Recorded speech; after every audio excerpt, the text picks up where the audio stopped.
for today's vlog. Gagawa tayo ng adobong baboy. Kasi guys, wala na naman kami kuryente. 2 to 3 days daw. Sabi ng NGCP. Kasi yung summer kung saan pinukunan namin ng kuryente or power bulbs ba yung tawag, nasira dahil sa landslide ng bagyo. So, ang ginawa namin ay whatever na nasa silid ng fridge namin ay niluluto namin. At isa na itong karne. So, gagawin natin is adobong baboy. Lagyan natin yan ng maraming bawang. Kasi mas maraming bawang, mas masarap. Lagyan din natin yan ng MSG. At timplahan natin ng asin. Mostly guys, itong adobo natin is yung mamula-pula. So, napaka-konti lang ng tuyo na ilagay natin para hindi mangitim. Mga ganito o mga 1 teaspoon lang ata. O ganyan lang yung tuyong ilalagay natin. Pero yung suka, damihan. Kasi yung alat is from the salt. Yan, yung suka. Tapos maglagay tayo ng paminta. Yung paminta natin ay halo. May buo. Buo yan. At saka may durog.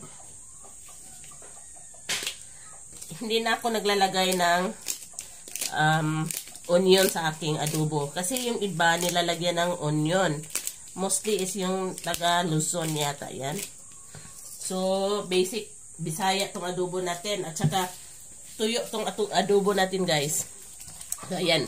Masamasahiin natin yan para manuot sa kaloob-looban yung yung timpla, of course. Then ililive natin to imamarinate natin to ng mga half hour. Pwede na nga din na marinate, iluto na agad sa low flame. After nung mag-boil, i-low flame lang. Ay, ayos na yan. So ito yung gustong adobo ko guys. Si Mr. Recipe to ni Mr. sa pamilya niya. So, inadapt ko na kasi masarap. Yan.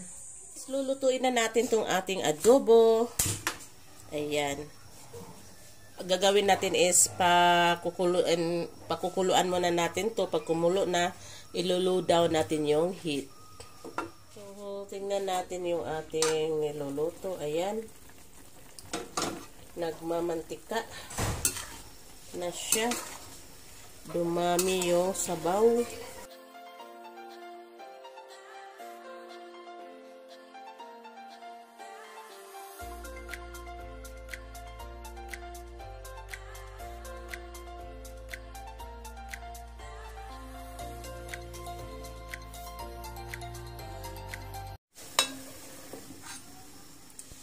So, nag-unos na siya guys.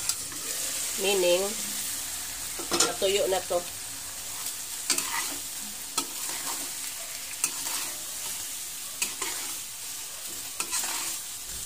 Ito lang. Pag-adobo.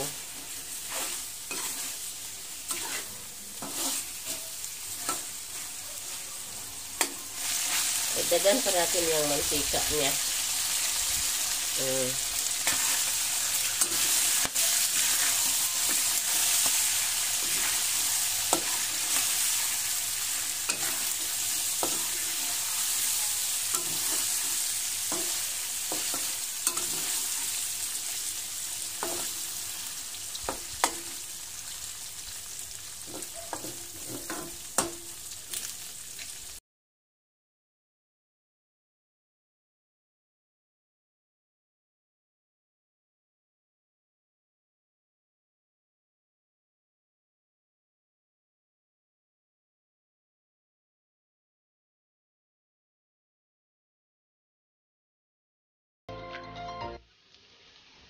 So, tama na ito.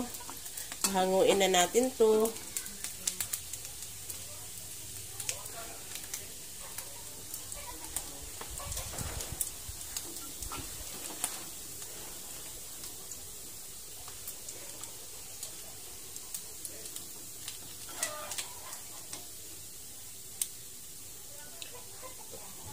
Hindi natin i-include yung bawang dahil gagamitin niya natin sa adobo rice. Naglalaway na ako. Oh God, oh God. Ito yun. Our adobo, pork adobo. Dahil marami yung mantika, kukunan. I-set aside natin yung mga mantika. Wait.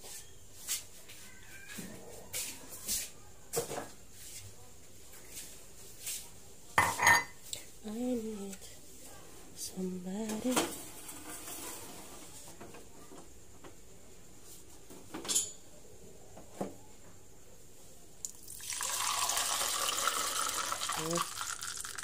Nahulog kayo.